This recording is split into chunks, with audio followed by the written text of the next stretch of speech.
तो नमस्कार दोस्तों, कैसे हो? सब अच्छे होंगे। तो दोस्तों आइए, आज़ाद भारत स्टडी पॉइंट में आपका तहे दिल से स्वागत है। तो दोस्तों हमने पहले पार्ट में रणथंभौर का चौहानवंश किया था, तो कुछ बाकी रह गया था जो हम पार्ट सेकंड में करने जा रहे हैं। तो दोस्तों अमीर देव चौहान का शासनकाल कब से शुरू होता है? 1282 से 1301 तक। तो दोस्तों जब अमीर देव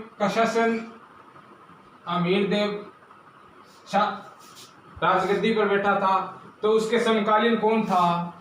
दिल्ली का उसका समकालीन कौन था? जलालुद्दीन खिलजी। कौन था रे? जलालुद्दीन खिलजी।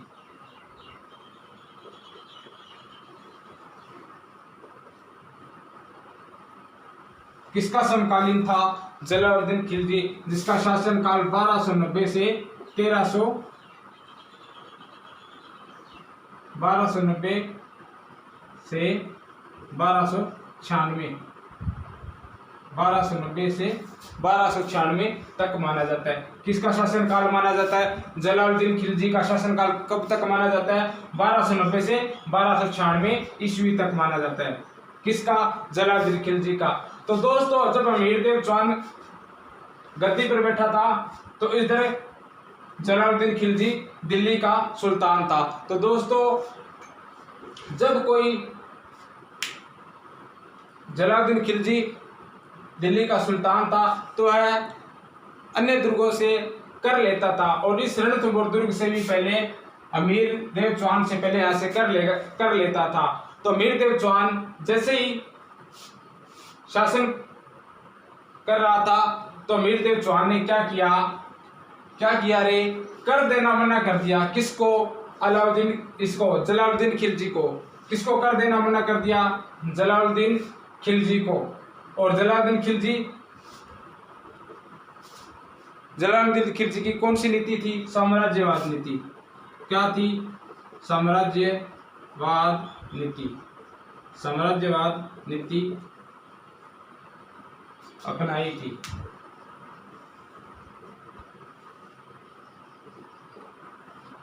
कौन सी नीति अपनाई थी जलालुद्दीन खिलजी ने? साम्राज्यवाद।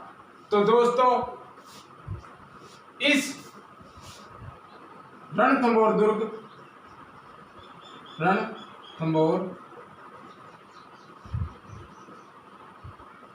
दुर्ग की चाबी थी जाइन दुर्ग। क्या थी? जाइन दुर्ग।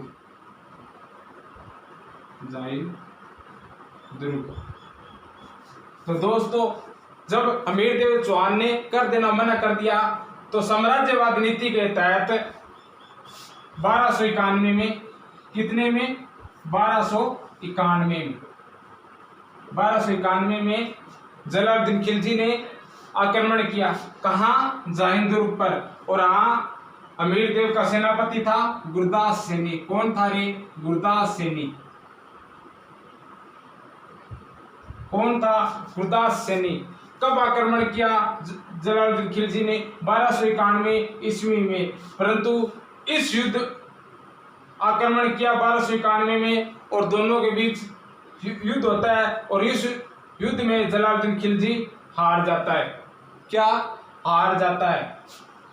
फिर एक वर्ष बाद 1292 ईस्वी में फिर जलालुद्दीन खिलजी जाइन दुर्ग पर क्या करता है? आक्रमण। और इस दुर्ग में भी इस 1292 ईस्वी में भी जलालुद्दीन खिलजी को हार का सामना करना पड़ता है, और इस 1292 के युद्ध में यह हार जाता है। तब यह एक बात कहता है, जब यह हार जाता है जलालुद्दीन खिलजी, कि मैं ऐसे 10 दुर्गों को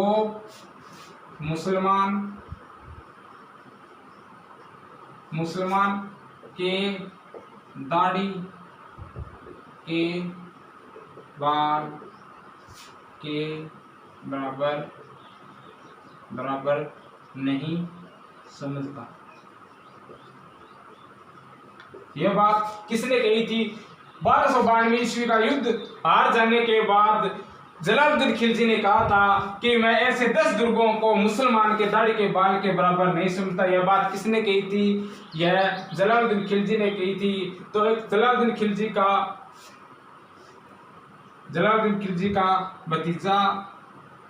भतीजा था, भतीजा या दामाद भी कह सकते हैं, दामाद या भतीजा। कौन था रे? अलाउद्दीन खिलजी। और अलाउद्दीन खिलजी को हम AK-47 के नाम से भी मान सकते हैं कि अलाउद्दीन खिलजी AK-47, इसका मैंने वैसे नाम रख दिया AK-47। और एक कौन था इसका दामाद? वैसे अलाउद्दीन खिलजी था। तो अलाउद्दीन खिलजी ने 1296 ईस्वी में क्या करवा दी? हत्या। किसकी हत्या करवा दी? किसकी हत्या करवा दी? जलालुद्दीन खिलजी की हत्या करवा दी। किसकी हत्या करवा दी? जलालुद्दीन खिलजी की हत्या करवा दी। और 1296 में स्वयं गद्दी पर दिल्ली की गद्दी पर बैठ गया। और इसका शासनकाल 1296 से 1316 तक चलता है। माना जाता है कि 1296 से 1316 तक चलता है। तो दोस्तों जल्दी से स्क्रीनशॉट लीजिए और आगे हम रणथंभौर का चौहानवंश करेंगे।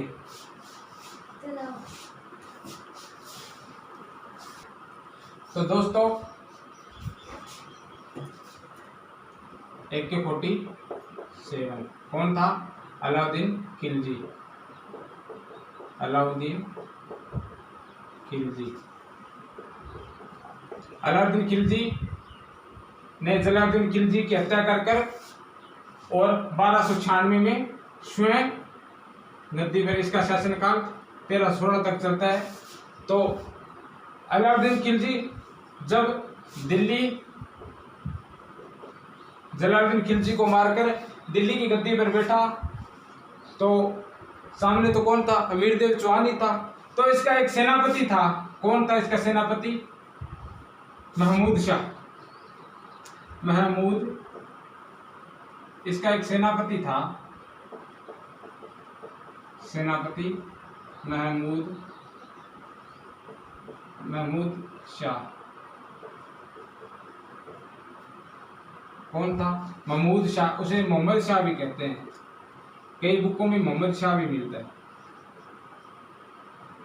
मोहम्मद शाह। कई बुकों में महमूद शाह मिलता है, कईयों में मोहम्मद शाह भी मिलता है। तो इस अलाउद्दीन खिलजी की क्या थी रे? एक बेगम थी। कौन थी? बेगम कौन थी? रानी चिमना। कौन थी रे? मराठा रानी चिमना। क्या नाम था रे? चिमना। अलाउद्दीन खिलजी की एक बेगम थी, क्या थी? चिमना। और इस रानी चिमना को महमूद शाह से क्या हो जाता है रे? लव हो जाता है। उससे क्या हो जाता है? प्यार हो जाता है। क्या हो जाता है रे? प्यार हो जाता है। और महमूद शाह भी रानी चिमना को प्यार करने लगता है। क्या करने लगता है रे? प्यार करने लगता है। जब इस बात का पता अलाउद्दीन खिलजी को लगता है, तो अलाउद्दीन खिलजी को पता चलता है, तो इसके डर से रानी चिमना और महमूद शाह यहां से रात को भाग निकलते हैं और कहां चले जाते हैं? अमीरदेव की शरण में। किसकी शरण में? अमीरदेव चौहान की शरण में। और अमीरदेव चौहान आपको पता ही है कि कौन था? हठी राजा था, एक बार जबान देता था उससे मुकरता नहीं था। तो यहां अमीरदेव ने इनको क्या दे दी? शरण दे दी। तो अलाउद्दीन खिलजी इससे क्या हुआ? क्रोधित हुआ। और अमीरदेव चौहान कर तो पहले ही नहीं देता था, तो इससे क्रोधित हुआ और 1200 और 1299 भी कईयों मिलता है, और 1300, वैसे तो 1300 ही माना जाता है। 1300 में जाइंदुर्ग, कौन सा दुर्ग? जाइंदुर्ग। जाइंदुर्ग पर क्या करता है? ये जाइंदुर्ग है जो रणथंभौर की कुंजी चाबी कहते हैं। इस पे क्या करता है? आक्रमण करता है, आक्रमण। इधर अलाउद्दीन खिलजी की ओर से नुसरत खां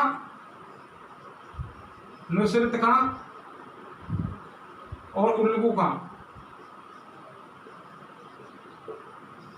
नुसरत खां और उल्लू खां। और इधर से अमीर देव के सेनापति थे धर्म सिंह भीम सिंह। कौन थे? 1300 में अलाउद्दीन खिलजी आक्रमण करवाते हैं। इधर किन कौन थे? अलाउद्दीन खिलजी की तरफ से उनके सेनापति थे नुसरत खां और उल्लू खां, और उधर अमीर देव के सेनापति थे कौन थे? धर्म सिंह और भीम सिंह। दोनों के बीच में क्या होता है? युद्ध होता है। और युद्ध का कारण तो आपको पता ही है कि एक तो महमूद शाह को उसने शरण दे दी थी, दूसरी अपने चाचा या ससुर भी कह सकते हैं, उसकी पराजय का बदला भी एक कारण है इसका। और जल्दी से स्क्रीनशॉट लीजिए और आगे का हम फिर रणथंभौर का चौरमस करेंगे। तो दोस्तों 1300 में युद्ध होता है। इधर से कौन सेनापति थे? भीम सिंह और धर्म सिंह। भीम सिंह, धर्म सिंह, ये किसके सेनापति थे? यह अमीर देव के थे। और इधर अलाउद्दीन खिलजी के थे नुसरत खां और उल्लू खां। दोनों के युद्ध होता है, और इस युद्ध में भीम सिंह मारा जाता है। क्या जाता है? भीम सिंह मारा जाता है। और इधर से अलाउद्दीन खिलजी का सेनापति नुसरत खां, यह भी इस युद्ध में मारा जाता है। दोनों इधर से तो भीम सिंह और इधर से नुसरत खां इस युद्ध में मारा जाता है, और 13 मारा जाता है। और अमीर देव के अगर युद्ध के कारण माना जाता है तो युद्ध के कारण यही थे कि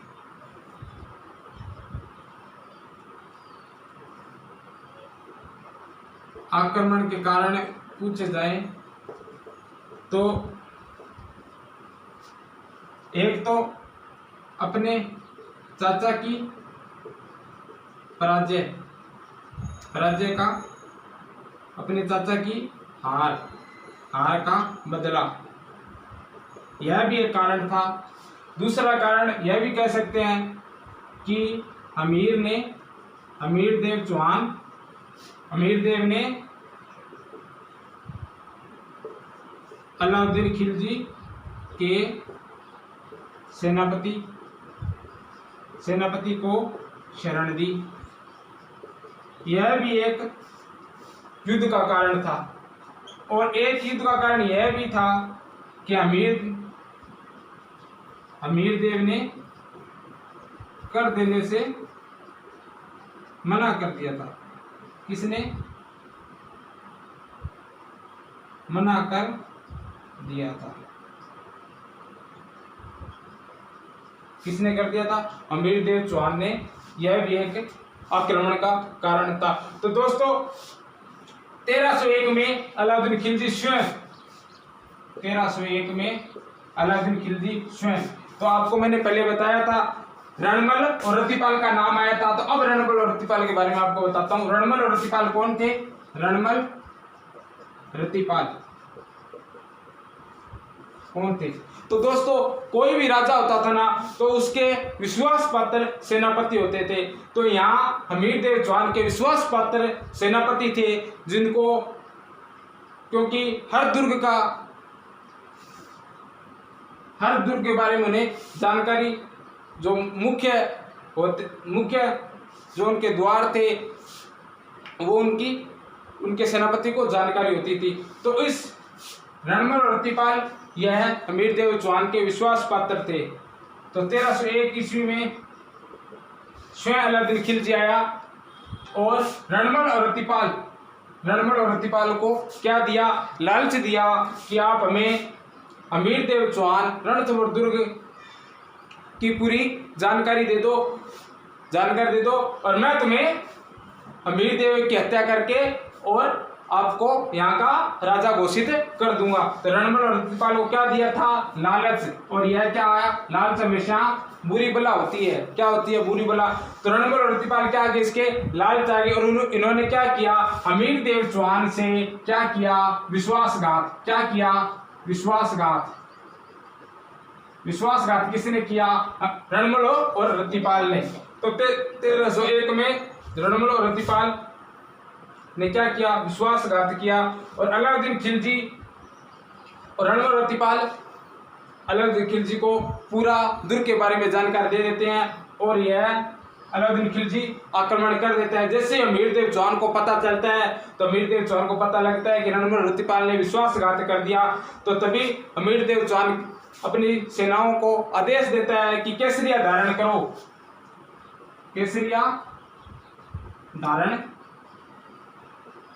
करो। केसरिया धारण का मतलब कि करो या मरो, क्योंकि राजपूत थे, करो या मरो। तो 1301 में अलाउद्दीन खिलजी और अमीरदेव चौहान के बीच में भयंकर युद्ध होता है और इस युद्ध में अमीरदेव चौहान वीरगति को प्राप्त हो जाता है, मतलब इसमें हत्या हो जाती है। अमीरदेव चौहान 1301 में अमीरदेव चौहान मारा जाता है।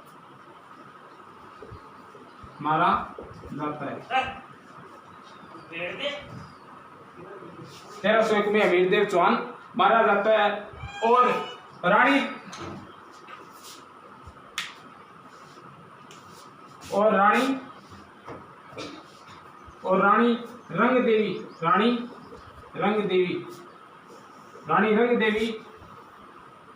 रंग देवी और इसकी पुत्री थी देवलदे। कौन थी रे, देवलदे। कौन थी, रानी रंग देवी और इसकी पुत्री थी देवलदे के नेतृत्व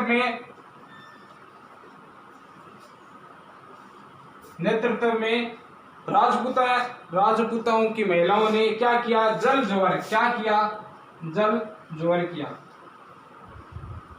किया। तो जल जोहर किया और यह क्या था, 1301 में अमीर की हत्या हो जाती है। और राजस्थान का पहला जल जोहर, यह राजस्थान का पहला जल जोहर कहाँ हुआ था, रणथंभौर दुर्ग में हुआ था। पहला जल जोहर कहाँ हुआ था, रणथंभौर दुर्ग में हुआ था। और 1301 का साका भी माना गया। 1301 का साका, पहला साका, 1301 का पहला साका। तो दोस्तों जल्दी से स्क्रीनशॉट लीजिए, आगे का रणथंभौर आपको करवाएंगे। 1301 में अमीरदेव मारा जाता है और राजपूता की सेना भी परास्त हो जाती है, हार जाती है। और रानी रंग देवी और देवलदे के नेतृत्व में राजपूताओं ने महिलाओं जल जोहर किया। और 1300 यह जल जोहर राजस्थान का प्रथम जल जोहर था।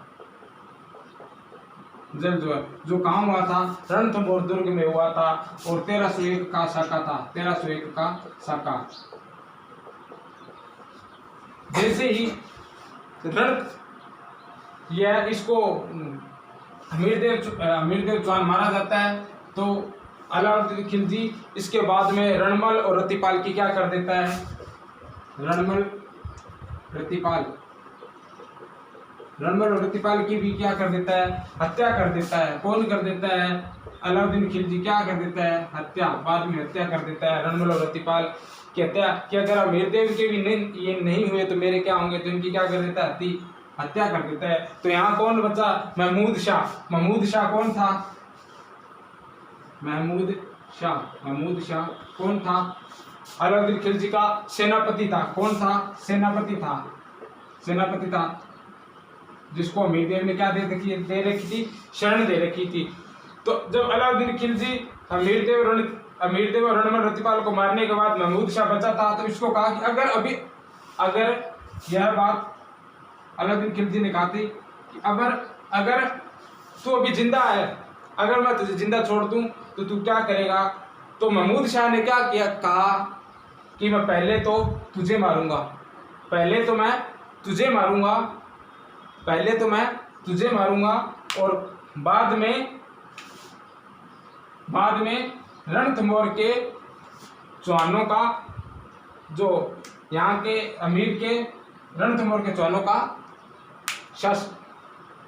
सॉरी पहले तो मैं तुझे मारूंगा, या महमूद शाह ने कहा था कि पहले तो मैं अलाउद्दीन खिलजी को कहा था पहले तो मैं तुझे मारूंगा और बाद में यहाँ अमीर देव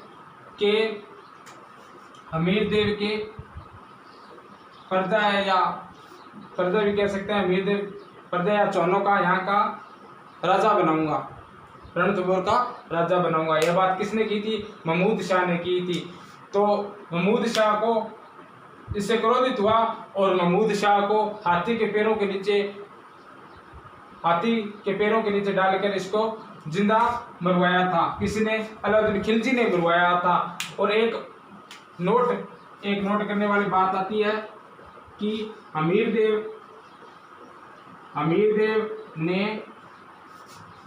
देव ने राजपुरोहित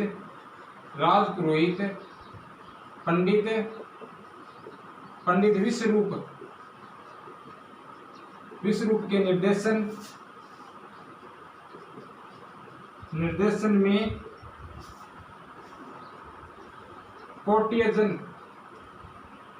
कोटियजन यज्ञ करवाया था।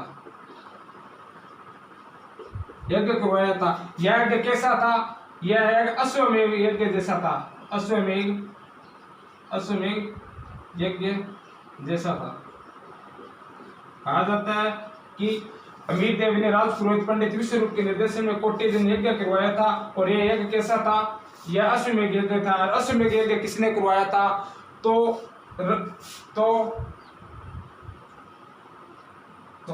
अंतिम हिंदू नरेश। कौन था? अंतिम हिंदू नरेश।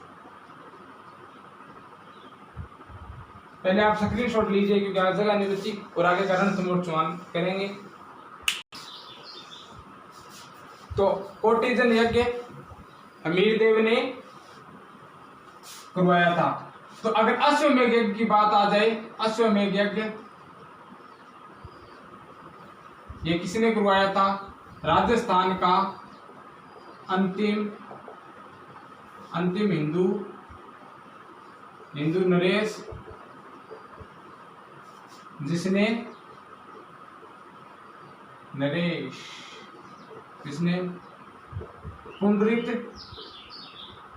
पुंडरीक रत्नाकर के निर्देशन में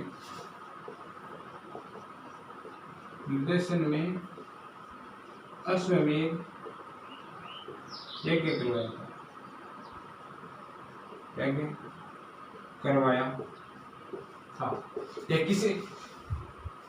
अमीर देव ने तो पंडित राजपुरोहित विश्वरूप के निर्देशन में कोटियजन यज्ञ करवाया था। और राजस्थान का हिंदू नरेश, जिसने पुंडरीक रत्नाकर के निर्देशन में अश्वमेध यज्ञ करवाया था, उसने अमीर देव ने कोटियजन यज्ञ करवाया था और इस अंतिम हिंदू नरेश ने अश्वमेध यज्ञ करवाया था। तो दोस्तों, जब महमूद शाह की हत्या 1847 अलाउद्दीन खिलजी कर देता है, तो इसके बाद में रणथंभौर दुर्ग किसको सौंपता है? उल्गू खां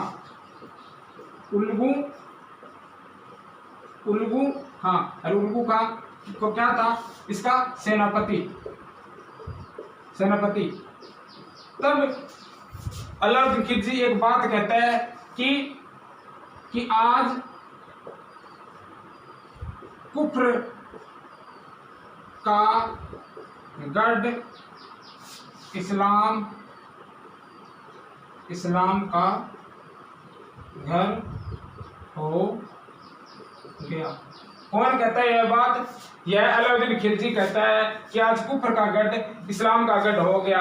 और अलाउद्दीन खिलजी ने भी साम्राज्यवाद नीति अपनाई थी। कौन सी नीति अपनाई थी? साम्राज्यवाद नीति अपनाई थी। कौन सी नीति? साम्राज्यवाद नीति अपनाई थी। तो दोस्तों, आज रणथंभौर का चौहान वंश पूरा हो गया है। तो दोस्तों, अगर आपको वीडियो पसंद आए तो लाइक कमेंट शेयर सब्सक्राइब जरूर करें। और इस वीडियो में कोई त्रुटि मिले आपको तो कमेंट के माध्यम से ज़रूर बताएं। धन्यवाद।